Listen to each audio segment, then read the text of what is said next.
My name is Susan Schwartz, and I'm the program director for Pasadena Education Network, PEN. And I have with me Nancy Dufford, who is our executive director. And we also are really happy to have with us Wendy and Natasha from College Access Plan, which is an amazing partner both of PEN and the district. So without any further ado, I'm going to go ahead and share my screen and get us started. And I say that, but then I'm trying to find my actual screen that I want to share. So hold on one second. And go. There we go. All right. So let us go here. So this program is our roadmap to college, as we call it, and it's really talking about a roadmap that will get you and your student through high school with options to attend college at the end.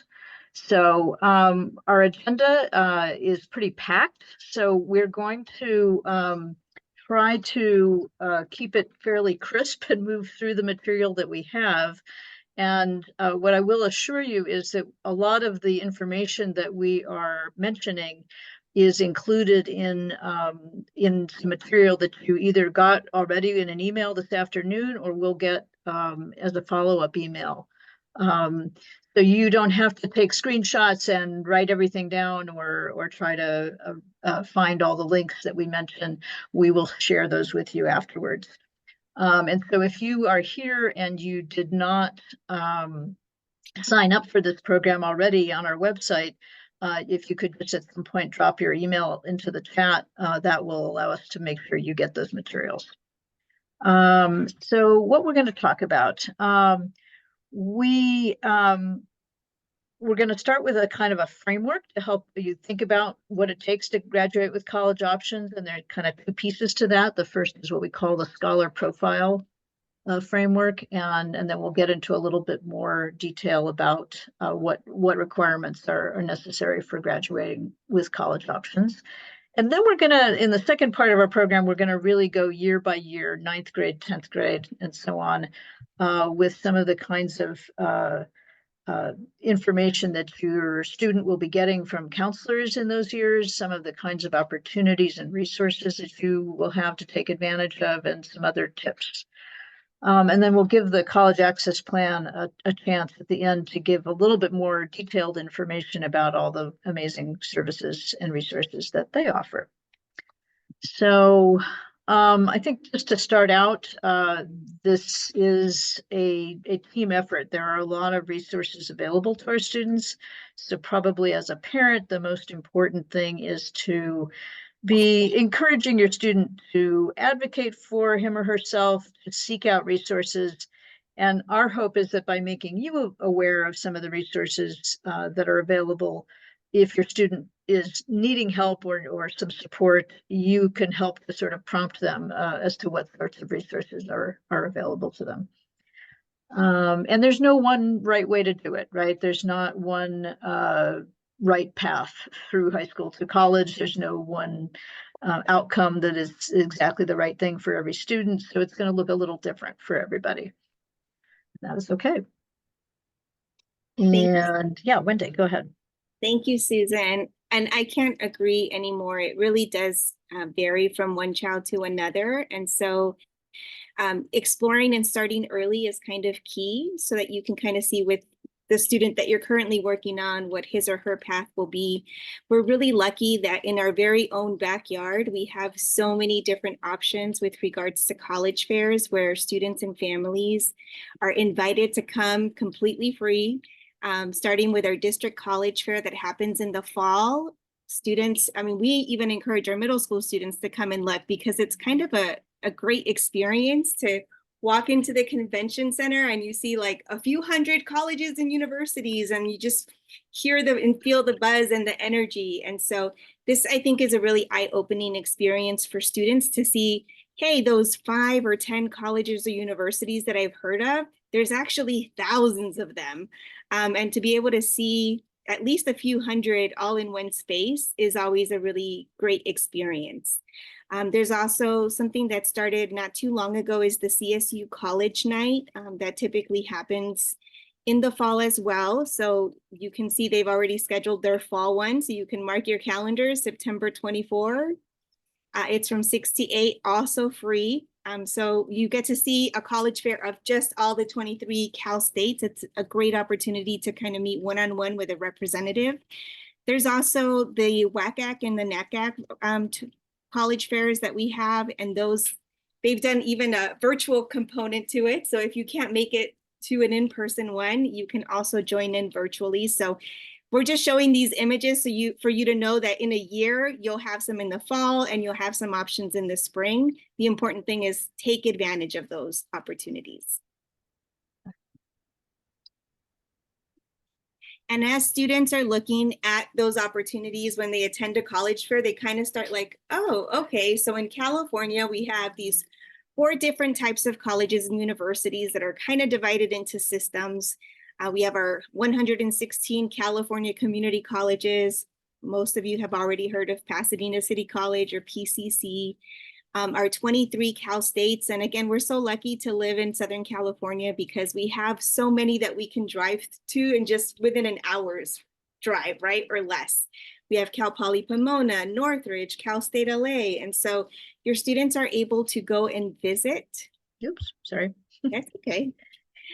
We have our 9 UC campuses, UC Riverside, UCLA, and Irvine are our closest Southern California ones, and our privates. So this just kind of gives a really quick overview of some of the minimum requirements and what it takes to apply to the different systems. So if a student's like, you know, I really want to go to, I heard about UC San Diego and I really want to go there, this just kind of helps give, okay, the minimum GPA is a 3.0, but obviously we want to shoot for way higher than that if you want to have those options. And we'll talk about different resources that you can later on view along with your student to see if you do want to go to those really competitive schools, what they can be doing right now to set themselves up for that success. Some applications are going to look at student context, others are not. So you see that the UCs and the privates, some Cal States now do since the pandemic. But one thing we will focus on today is those activities and awards lists, which we often call the scholar profile or the brag sheet. So we'll talk about how to make that a very good, well-crafted document that can help your student in many, many ways throughout their years in high school. Some of them are going to want to have your student answer questions about themselves. So the UCs call those personal insight questions, and for private colleges, they call them essays. And for some, they'll want recommendations. So again, this is just kind of a quick overview so you can kind of have that discussion with your student once you visit those college fairs. Okay, so we're going to talk a little bit about that scholar profile and what does that mean? And we'll get in a minute to sort of what are the specific requirements that your student needs to meet to be eligible and competitive for admissions. But this idea of the scholar profile is really about how to be, it's a holistic idea to how to become a well-rounded college applicant, no matter where you're applying. And so, you know, your student is not just a list of course credits and grades and test scores. They have skills, they have talents, they have passions, they have activities and areas of interest, different kinds of lived experience and character attributes, and all of this together sort of makes up the scholar profile. And the reason this matters is that colleges are going to be looking at other aspects of your student besides the sort of bare minimum requirements for those that they need to be eligible. They want to know who the student is and how they're going to contribute to the college and campus community. So work experience, extracurricular activities, any awards or honors or special curricular things that they're doing, and work experience, also life experience. I mean, if they are caring for a family member, if they are doing, you know, if they're working a job just to help sort of support the family, I mean, all of these things are part of who they are. And it's important to sort of be looking, even as you start through high school, before you start worrying about doing the actual applications, start thinking about who are you as a whole person, your student. And I want to just say that well-rounded does not mean that somebody is trying to do all of the things. Nobody should try to do all of the things. It's not healthy for most people. So you want to pursue what you're interested in. I'm saying your student, and what you want to learn more about through things besides just the academic coursework, through community service or activities, through volunteering, through getting involved with clubs or activities at school. But it doesn't mean that they should be trying to do everything. And we'll talk a little bit more about that. But I think the main thing is that, you know, high school is still a time when your student is really exploring and trying to figure out what they're interested in and try new things and say, yeah, maybe not, or maybe yes, and then pursue them. And so all of that is part of kind of really starting to tell a story about who they are that's going to be helpful to them as they go to applying for colleges. Thank you, Susan.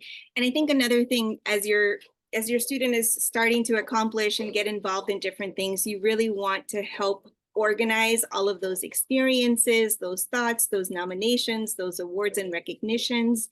And so even if you just start a binder and have some protector sheets so that you can start, you know, putting all those great certificates and awards all in one place. So when your student is ready to start their brag sheet, they don't have to, Mom, do you remember, Dad, what was that thing back in like 3 years ago? We remember? And it's like, oh, what is that, right? So, you know, having a nice organized binder with just all of the stuff in chronological order will help. You can also take digital copies of the certificate so that you can have them in case the physical copies end up disappearing. Hopefully they don't. But the brag sheet really does have a wide range of uses, and it's not just all until you get to your senior year. It really is anytime before. So if your student is applying to some kind of pre-college program, a summer opportunity, they can use that scholar profile or that brag sheet just to show what it is that they have done so far. We do this with our middle school students. If they've done our CAP middle school program, they get to write that in and they get to see, oh, okay, that's how I do it. But this essentially is going to mimic and help support their UC and their private college applications, because they'll be able to have an organized way of, oh, I participated in this activity for 4 years, for 3 years. And a well-crafted one is really going to highlight what the student has done outside of the classroom. And so here's just a really quick example of one opportunity that the student is highlighting. So they're mentioning about varsity marching band, and they've participated so they can see that they've done it all 4 years of high school. They're mentioning that their leadership position is a section leader, and they're really specific about how much time they've dedicated. So you want to, you know, show how often you've engaged in the opportunity or activity, the number of years you've been involved, if you've been responsible for, let's say, teaching music to my section, and that involved 15 or 20 new students every semester. If they've been recognized to have any positions of leadership. And again, you want to be specific, but also concise. I'm going to just pause for 1 second. If there's anything really pressing or that we've lost you on something that you're confused about, I just want to give people a chance if there were any questions. I'm just looking back at the chat, and it looks like there was a question about what WCAC and NACAC stand for. Do you want to? That's the Western Association of College Admission Counselors, and the NACAC is just the national version. I remember when I first learned about it as a senior in college, I was like, WCAC, what is that? But they provide a wide range of services, including doing professional conferences for counselors throughout, also for university reps. So high school counselors, college counselors. Okay. Thank you, Wendy. So we're going to shift gears a little bit now and go back to those course credits and what it takes to graduate with college options in terms of courses and grades, the academic requirements. So to start, let's look at what it takes to graduate from PUSD. So, and this information again is something that we have, the slide may be a little bit hard to read the graphic, but we have links in that we're going to be sharing with you that give you all the details. But it's basically 220 credits of required coursework, and that's one semester, one course, one semester is generally 5 credits. So that gives you an idea. And then 40 hours of community service or work-based learning, so internships or things of that nature. And that can start with up to 10 hours from the summer before 9th grade. And then there's something called the graduate portfolio in senior defense. And that's something that students work on through high school. They begin to compile a portfolio of samples of their coursework from their high school years. And they get some guidance on this from their teachers and counselors. But it will include some manner of research project or independent creative project. And the idea is that they can show kind of their trajectory through high school. They can look at what they've learned, how they've grown as a student and a person, and kind of what that points to in their future. And they do a presentation as a senior before a panel of teachers, administrators, community members, and civic leaders. And this happens in their senior year. So that is another part of the PUSD graduation requirement. So there's a list here of all the different, how many math courses, how many credits of English and science and so on that goes along with PUSD graduation. But then there's another set of requirements that you need to be looking at in terms of college eligibility. So I'll turn that over to Wendy. Thank you, Susan. So aside from graduating from high school, right, because that is part of the college requirements, there are the A through G classes that students have to take throughout their 4 years of high school. One big difference between the district, what they consider a passing grade, and what the A through Gs need in order to satisfy is a C or above. So I know sometimes students will hear, well, you need at least a D to pass, but for A through Gs, it really is a C. We tell middle school students, D's are for do-overs, and that's the same thing for high schoolers. So hopefully your student is not in that situation, but we'll also talk about how to support your student for success. So again, A through Gs are the classes students will take throughout their 4 years of high school. And if you notice, it's a little difficult to read, but A stands for history. It's 2 years required. Typically, your students will graduate with 3 years. English, it's the same. You graduate with 4 years. A through G requires 4 years as well. For math, you'll see that it's 3 years required. However, colleges and universities really, really want students to try to get that 4th year in. Math is one of those subjects that if you don't use, you lose. So they really do try to encourage students to complete those 4 years. Lab science, it's 2 years required, 3 recommended. Again, if your student is looking into a career that might require heavy science, we recommend that they fully exhaust the opportunities available to them at their high school. For the language other than English, something to keep in mind, 2 years required, 3 recommended. It does have to be 2 years of the same language. So you can't do French 1 and Spanish 1 and say, I have 2 years. It has to be at least the 2nd year. And just sort of a pro tip, if your student is bilingual in another language, talk to your counselor and see if there's a way to have them go to an advanced class if they're at that level, to make sure that they're, at the level and that they're advancing. Visual and performing arts and college electives. I want to point down at the bottom, the A through G course list is something that every high school in California that's accredited has. And so when you click on, you're going to get a copy of this presentation. And when you click on that link, you'll also get it in the document on the side. You can type in your high school and it will show all of the A through G classes available at your specific high school. You'll also note that on the left-hand side, there'll be a little star. If there is, those are the classes that give students an extra honors point. So aside from taking the right classes, we want them to get those grades, right? The grades are so important. We tell students that grades are like the adult version of your credit score. This is what shows colleges that you're responsible, you're following through, you're completing your projects. And so we try to aim and encourage students to get as many A's and B's as possible. Of course, C's is still considered passing, but we teach our middle school students how to calculate their GPA so they can see, ooh, that C really is going to bring down my GPA, and I don't want that. So what do I need to do to bump it up to that B? Or maybe the student has that B plus, and just kind of giving them the extra oomph to like, I can make that a 4 point, and I can make that an A. So again, encouraging students that grades always matter, right? Even if your student, we didn't ask this at the beginning, and I wish that we had, just to see who's on the call. Do we have more 8th grade parents, 9th grade parents? So if you can put that in the chat, we would love to kind of gauge to see who's in the audience with us. But again, the higher the GPA, the more competitive your student is going to be. Okay, Stacy, thank you. I see that you put 9th grade. So this is the perfect opportunity to really encourage those habits for your student. We got an 8th and a 10th grader. Thank you, Jennifer.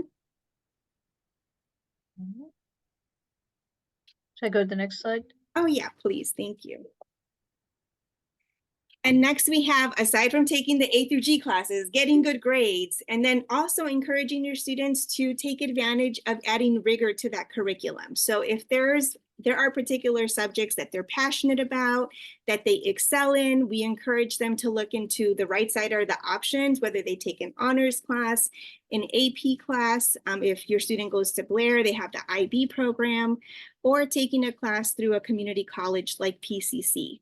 This is really going to help with their transition from high school into college, because that added level of rigor is going to slowly work its way up so that when they get to their 12th grade and then they finally start freshman year, reading a book in a week is not going to be a big deal. Writing multiple essays in a week is not going to be a huge deal, right? Because they've already practiced doing that.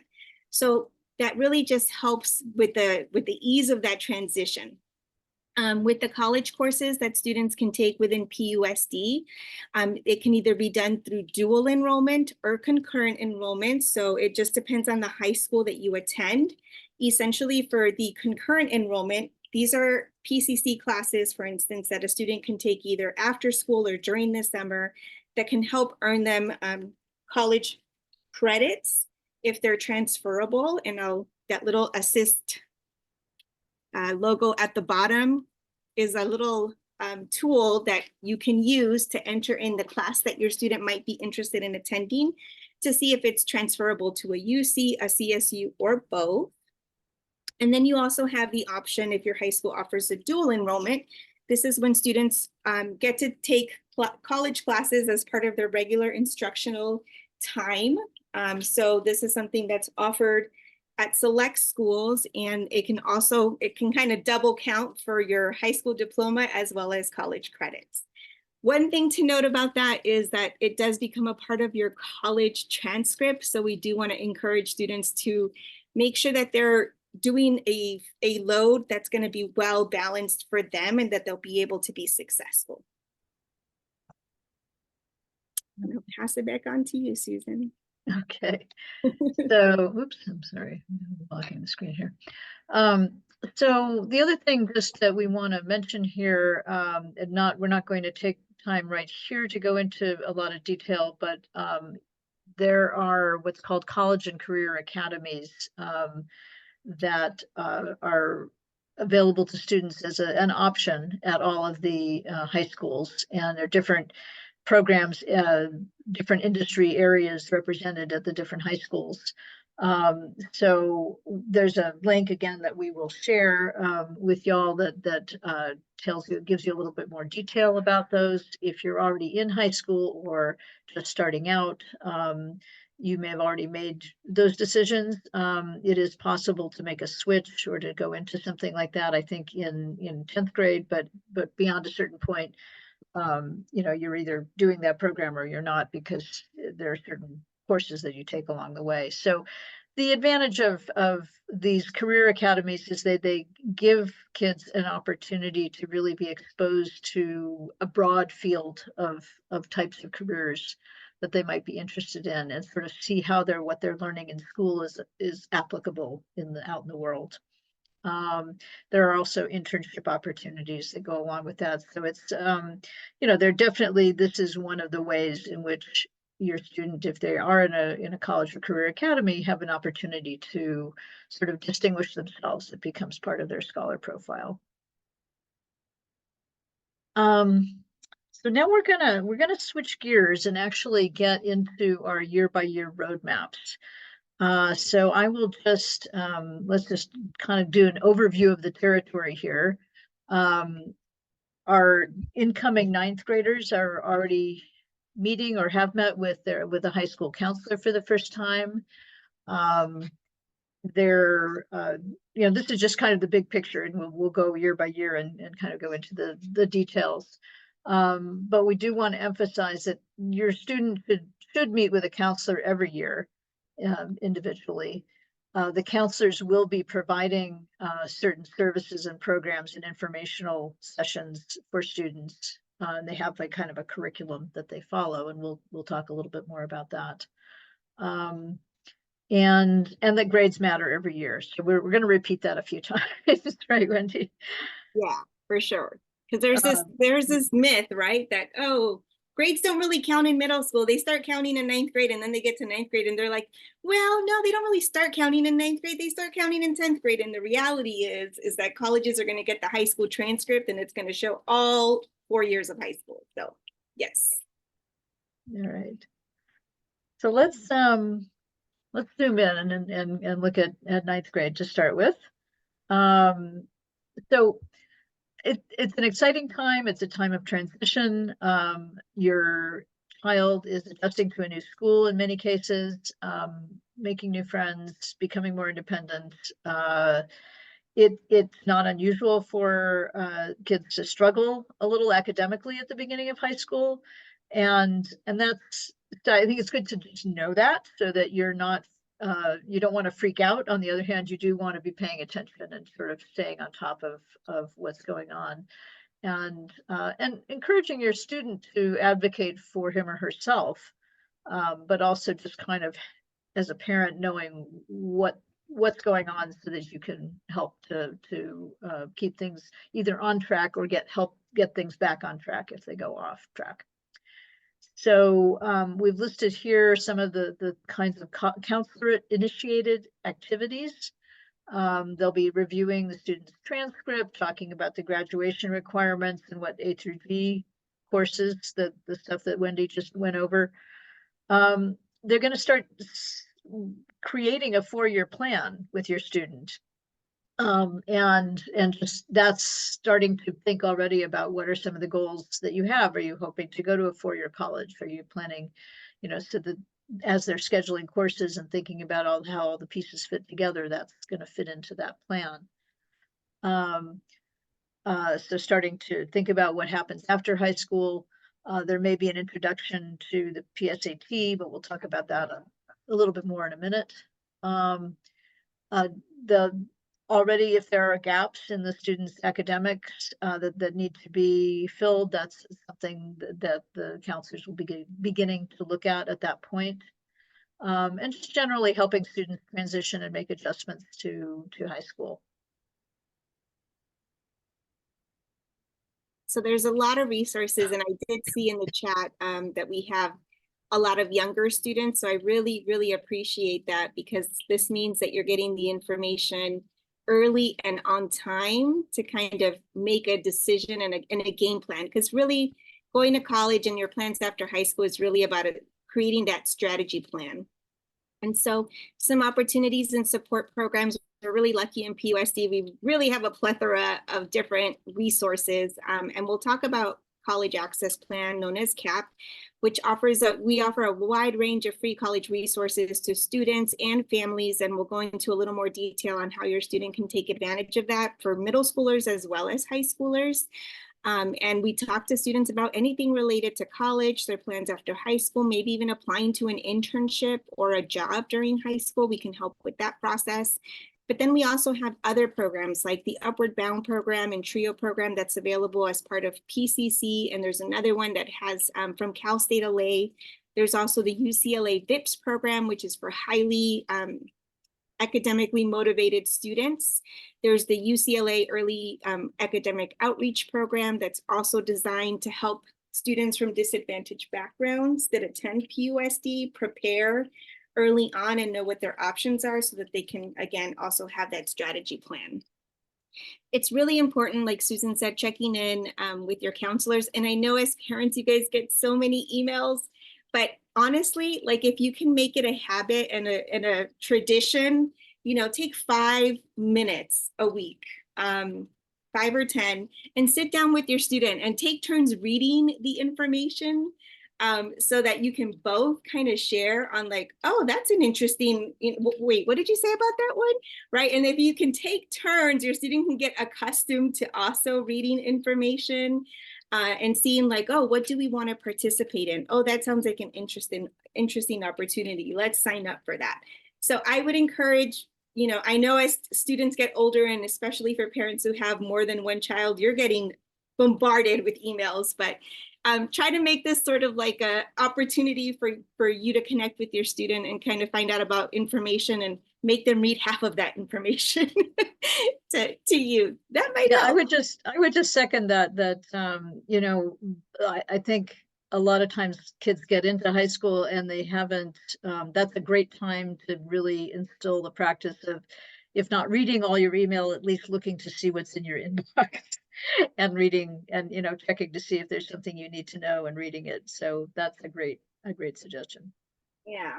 And finally, a lot of the schools are having their wellness programs and centers that students can take advantage of. So if I would find out from your school what they are and make sure that your student knows them. We all have had our bad days, right? Or tough days. And sometimes students just need an opportunity to go and disconnect and connect with someone. Please take advantage of that, because the district and the schools are investing in those opportunities and having professionals as well. We know that pandemic was really difficult on a lot of students and families. So please, please, please. And also connect with your school's community assistant. They're also a plethora of resources. If you missed those emails, you know, go and say hi to them. You might be surprised at the information and resources they can share.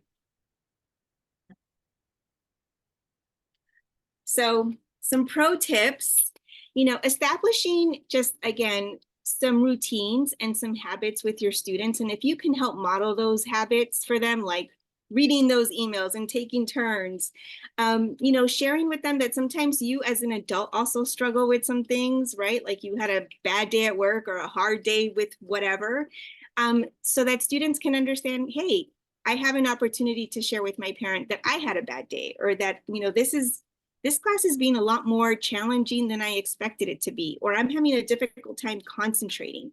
Having those open lines of communication is really important between you and your student, and letting them know that if they got an F or a D, and hopefully they don't, but if it happens, right? To let them know this is not going to define who they are as a scholar, as a student, or as your child. So one of the things and great resources that I think sometimes gets underlooked is the Aries Parent Portal. So how many of you have access to that? If you want to give a thumbs up, or if you don't want to out yourself, that's fine. But you can go to your community assistant and they can help connect you. We all know that phones break on us after a while, and next thing you know, like, oh, I got a new phone and now I don't remember my password. Get connected to that Aries Parent Portal. Were you going to say something, Susan? No, I'm just nodding in agreement.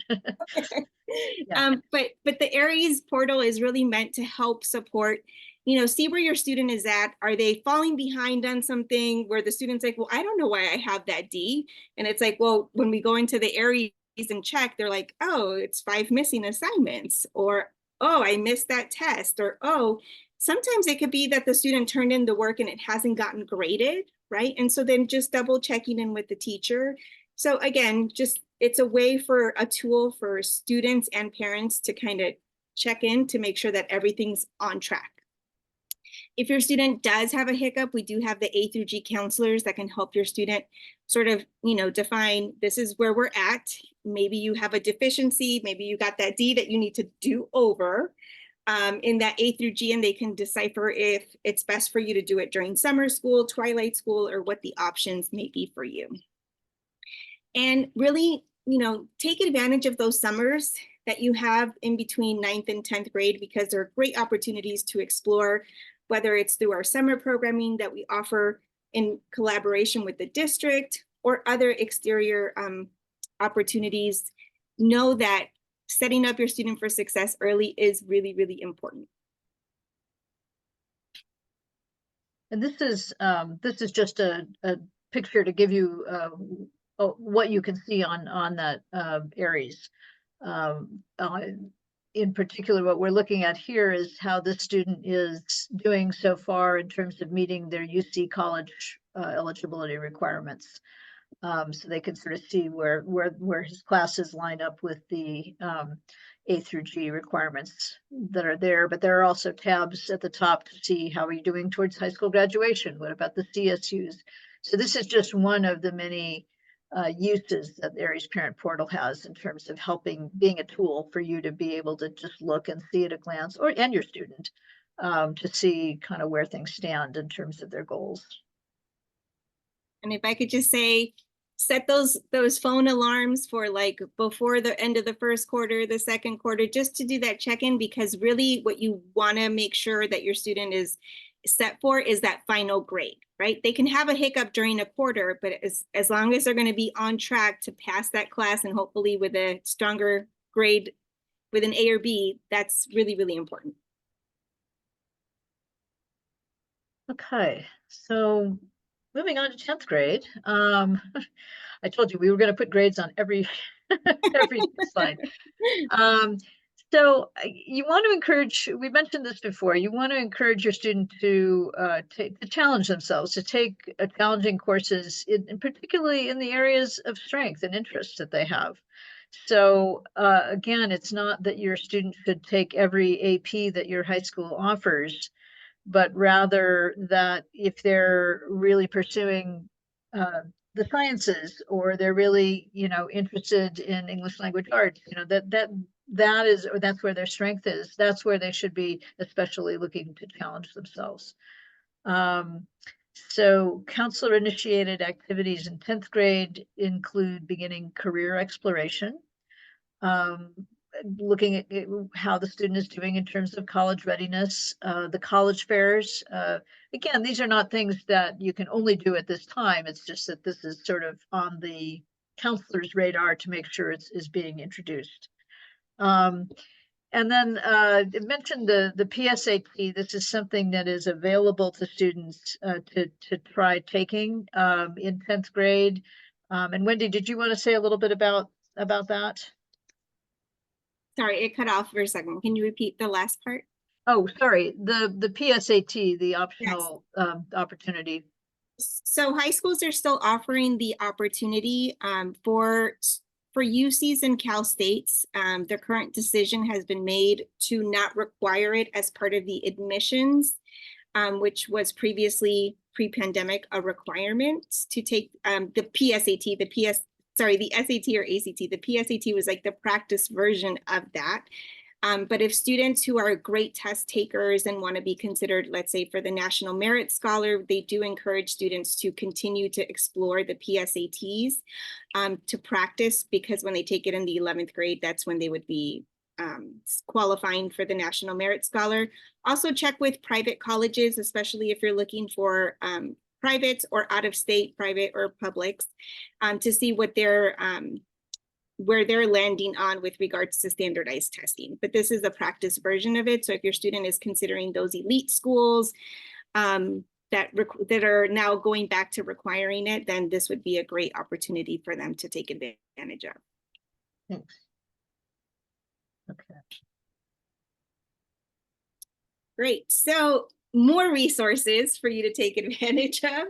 There's the California Guidance Initiative, which we either know as californiacolleges.edu or CCGI. It's an online platform that our students have access to. So your student, if they did our program, they likely activated their CCGI account with us during middle school. So they can start in middle school. They simply go onto the website, they enter their information, their student ID and their PUSD ID, and then they initiate their profile. And then you as a parent can go in, create your account, link your account to any student that you have in the district that's either a middle schooler or a high schooler. And you can also track, similar to the parent portal, their A through G sort of like progress to see if they have any deficiencies, what are the areas that they've gone above and beyond. It's also a great resource that we use with our middle schoolers and high schoolers when they think, oh, I want to go to Stanford because they've heard of it. We're like, okay, let's go look at their profile and their admissions acceptance rate. Oh, look, okay, so RC is going to be good enough? No, right? And so this actually is sometimes a good motivator for students because it's like, oh, I need to put my act together and I need to get better grades.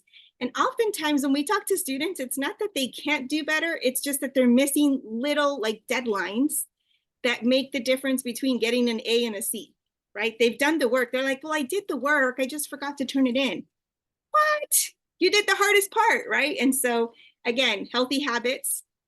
There's the College Board as well. They have a great resource that you can work along with your student with their big futures. I mean, honestly, they have a timeline from 9th through 12th grade, what you could be doing with some action plans.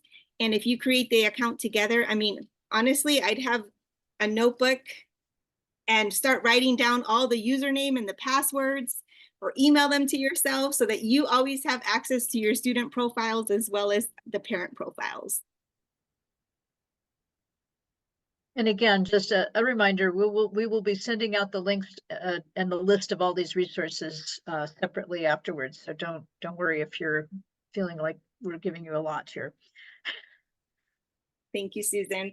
So as we're looking at some pro tips, again, Susan wasn't lying when we said we were going to reiterate that grades really do matter.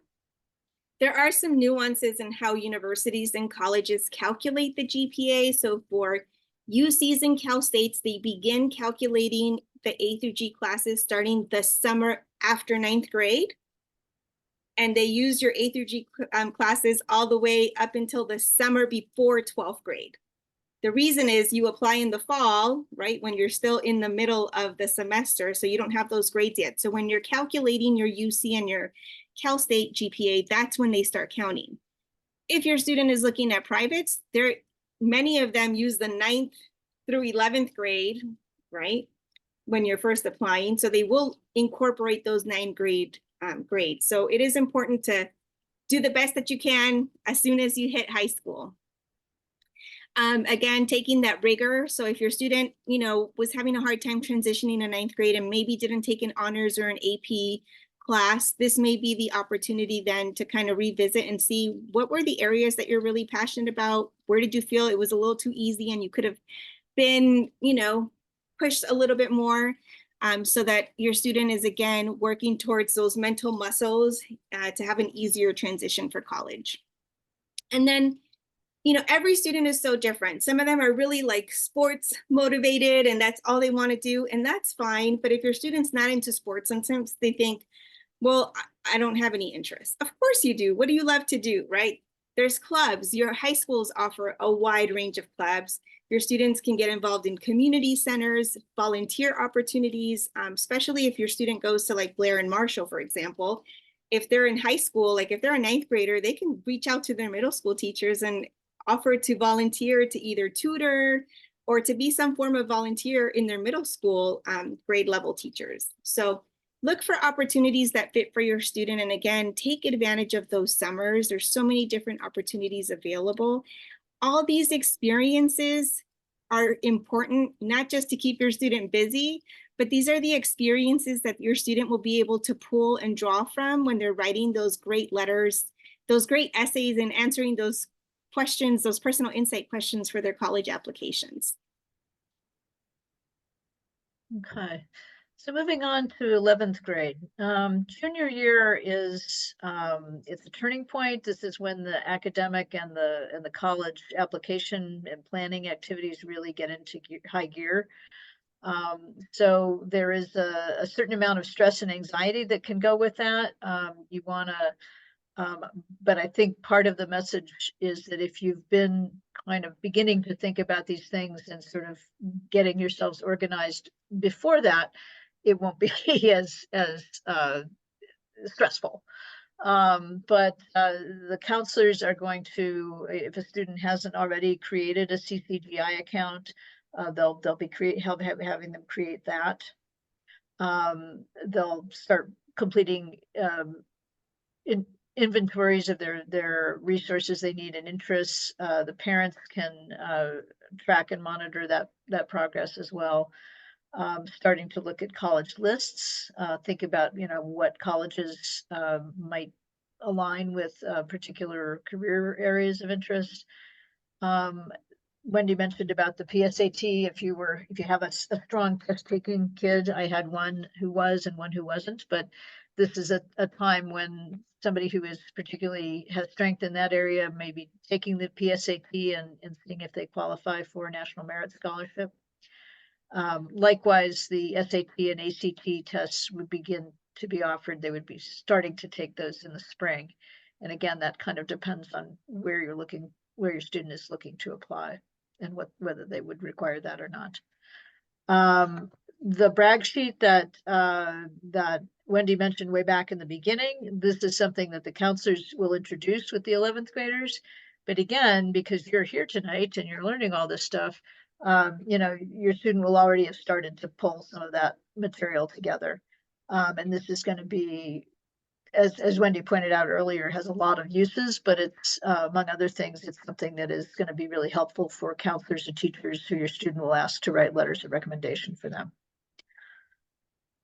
I can definitely attest to that. When I've written a letter of recommendation for a student who hands me a scholar profile or a brag sheet, I can assure you the amount of specifics I can go into and things that I didn't even know about the student allows me to really be specific and write a strong letter of recommendation. And when you're on a scholarship committee or admissions committee, you can definitely tell the difference when a teacher really knows or the counselor really knows that student.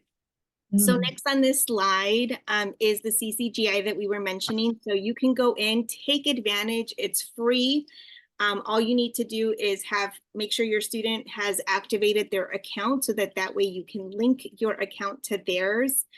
They have a wide range of surveys that students can take to see about potential majors, potential professions, keep track of that A through G, amongst other things. And when they become seniors, the students ideally are going to launch their college applications from CCGI. This allows for the counselors to be able to track in the back, oh, this student started these university applications but have not submitted them.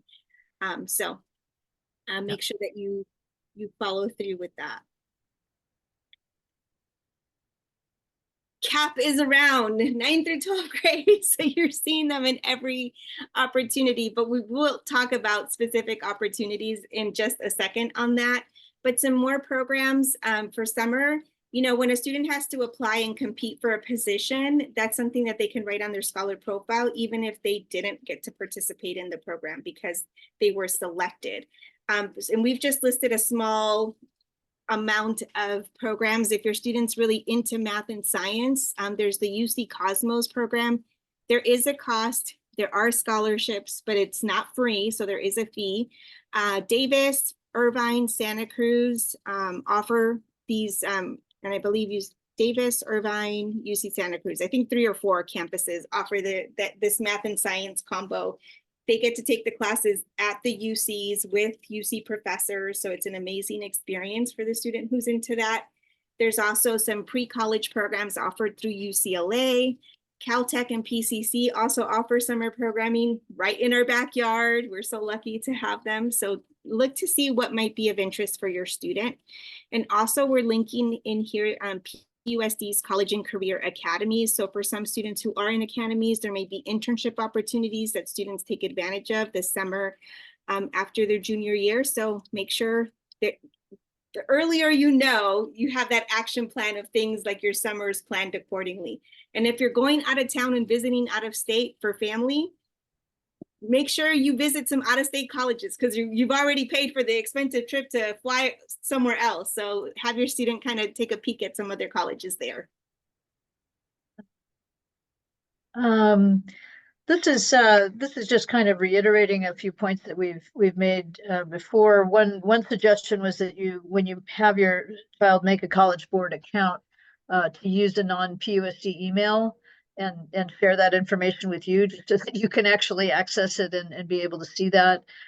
You can create a parent account in the case of the CCGI platform, so you can be able to see what your student has got going on there. And again, try to don't get caught up, or try to dissuade your child from getting caught up and feeling like they have to do all the things. It is really about kind of discovering their passions, their strengths, their interests, and it's better to get involved with just a couple of clubs or activities and grow that involvement and leadership in those areas than it is to join half a dozen different clubs and just kind of show up to a meeting at lunchtime every week. So I think, the example that Wendy showed earlier on with the marching band, where you're doing something over a period of time and you grow in the kinds of responsibilities you have and leadership opportunities that you have, that's a more valuable kind of involvement than trying to spread yourself really thin. And again, similar with something like the AP classes or any other extra rigorous classes, focus on the areas of strength and interest for that. And then, we talked about internships and jobs and volunteer positions and service positions and things like that. So ideally, you want to have some things where a third party, somebody outside the family, can attest to the hours that your student has put in. But if your student is playing an important role at home in some capacity with younger siblings or relatives or anything else, earning to help support the family, that is also completely valid part of their lived experience. And so 12th grade, that's when the college applications are actually occurring. It's in the fall for the UCs and the Cal States. You don't want to have your student asking for letters of recommendation at the last minute. Obviously, counselors and teachers are going to be trying to accommodate multiple students. So having that brag sheet and having, thinking about who your student might want to ask earlier on is a good idea. Financial aid applications and understanding sort of some financial literacy kinds of activities, understanding the difference between loans versus scholarships or grants. These are things that the counselors will cover. CAP also has workshops for families as well as students. And then, just sort of that final check on the 4-year plan, the graduation requirement and the A through G check is something the counselor will be doing with the students at that point. So again, college access plan will be there during your senior year and prior years as well. So we have a couple of slides where we'll go into the specifics of how we support students. But again, we want to bring that attention to the College Board Big Futures. You can start looking at that now, even though we have a 7th and 8th grader, look at what 9th grade is, right? And so there's the 9th through 12th grade. Make sure that you have that 12th grade plan a year before, just so that you're not overwhelmed and you can plan that, semester by semester accordingly.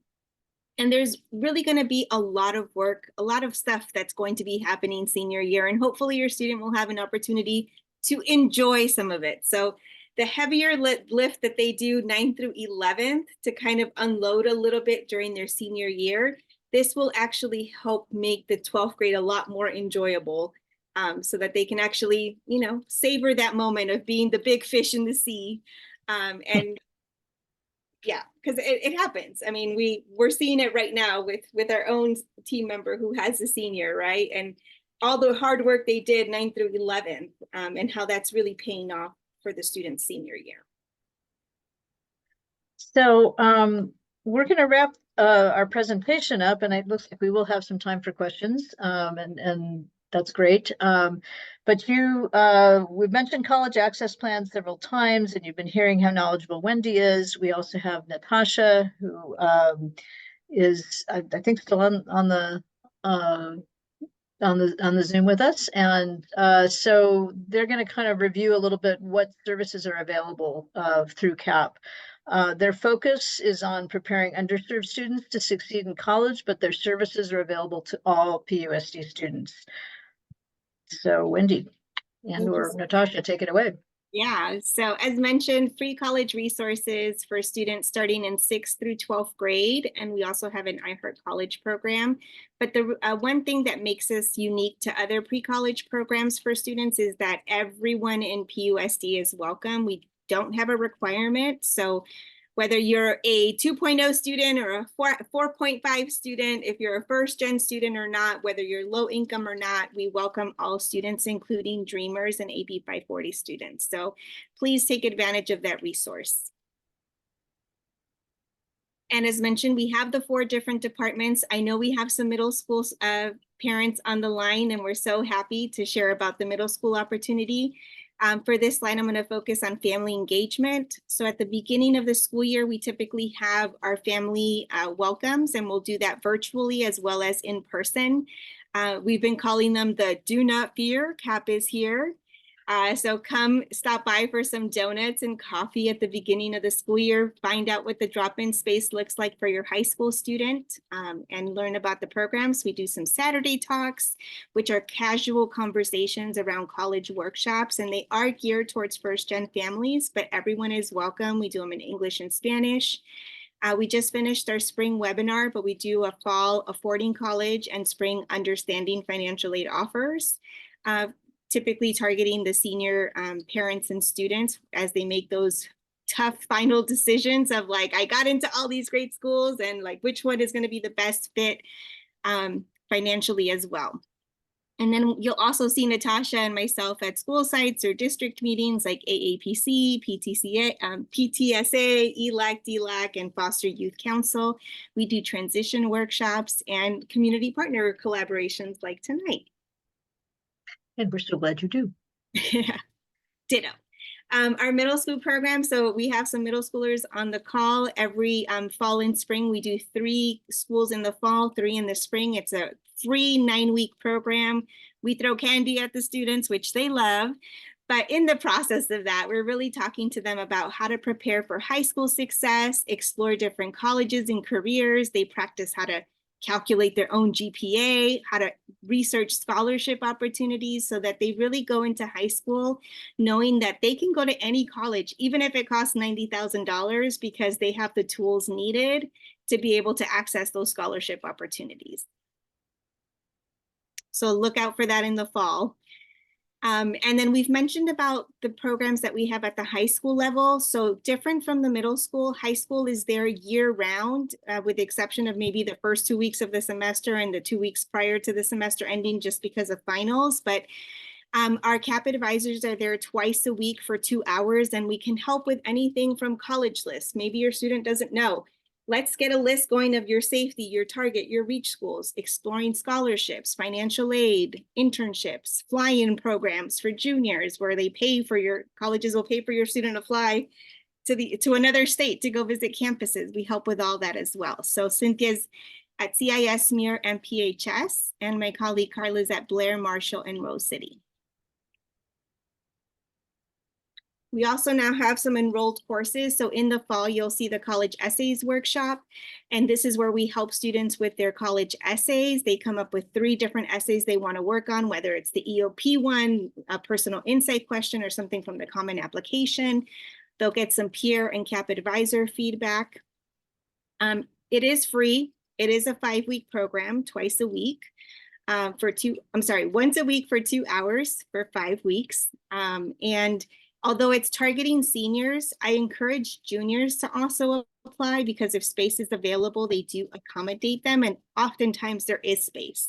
So please, please, please put that on your calendar. They also have a College 101 for juniors. Again, this one is targeting juniors, but we invite sophomores to apply if there's space. This is where we talk to them about the different types of colleges and universities and a timeline so that they have that strategy and action plan. And it's meant really to complement the work that the counselors are doing so that students are getting that ongoing support and have a place to come and work on that scholar profile or that, scholarship opportunity. Right. And finally, this is where you'll see our CAP advisors. So we do a Monday, Wednesday schedule and a Tuesday, Thursday schedule. So the locations from 3:30 to 5:30. I know sometimes the days may not work with your student at that school. You can go to one of the other schools and go to drop in as well. So you can feel free to reach out to me if we can help coordinate that. All right. Well,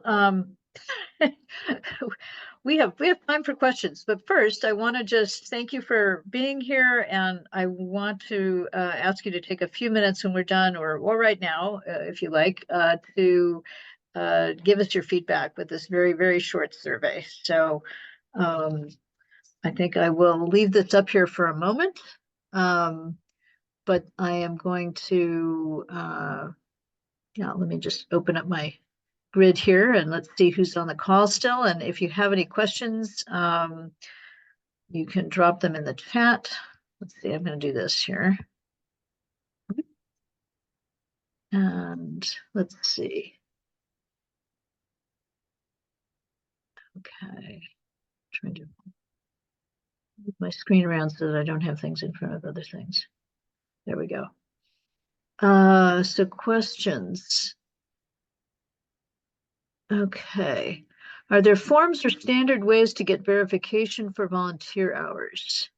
I believe the answer to that is yes, but Natasha, you look like you're ready to jump in.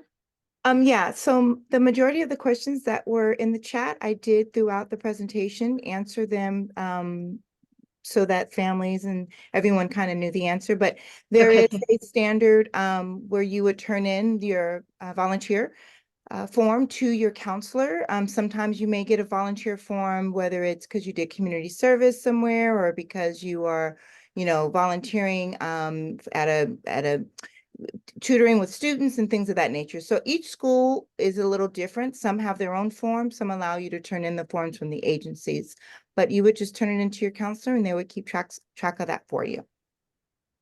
Okay. I'm going to go ahead and stop sharing my screen so we can see everybody again. There was Wow, also a question earlier with regards to AP classes and PCC courses or dual enrollment, concurrent enrollment. And so basically the answer to that is in what's more important, what holds more weight, things of that nature. So AP classes, which are advanced placement classes, are classes that you take within a school day. You take those classes, and by taking those classes, you're showing that you can do rigor. So whether it would be an AP class or an honors class, those AP classes, you typically have to take an AP exam. That always happens in May for all students that take AP classes.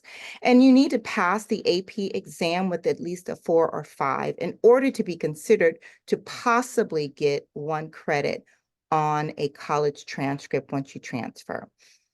With dual enrollment or concurrent enrollment or taking classes at PCC or any community college, even Glendale Community College, PCC, Pasadena City College, when you take those courses, you get the units right away.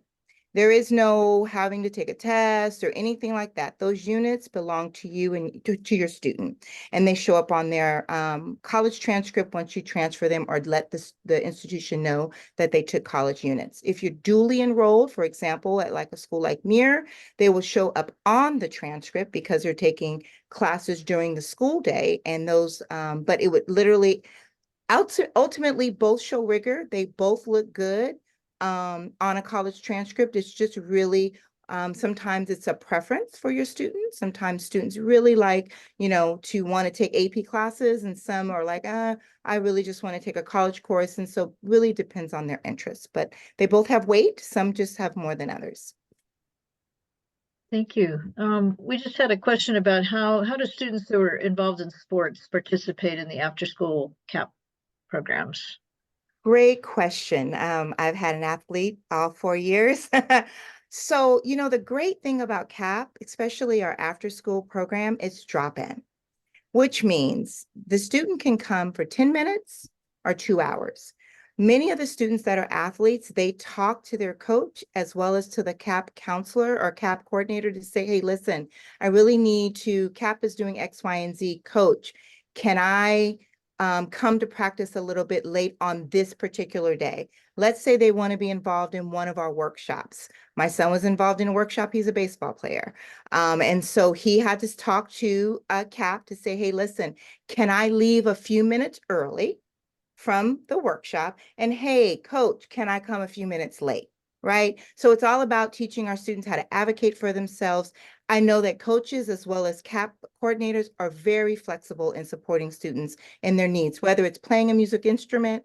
We have kids that are in band, right? So we understand we're there all 4 years. We are a drop-in program, drop-in model. And again, kids can come for 15 minutes or the whole 2 hours. Thank you. Any other questions? Gosh, we covered so much material. Thank you, Dr. Um, Malone, for putting the link in for community service. Thank you so much, Dr. Malone. I oh, appreciate that. excellent. Excellent. Thank you.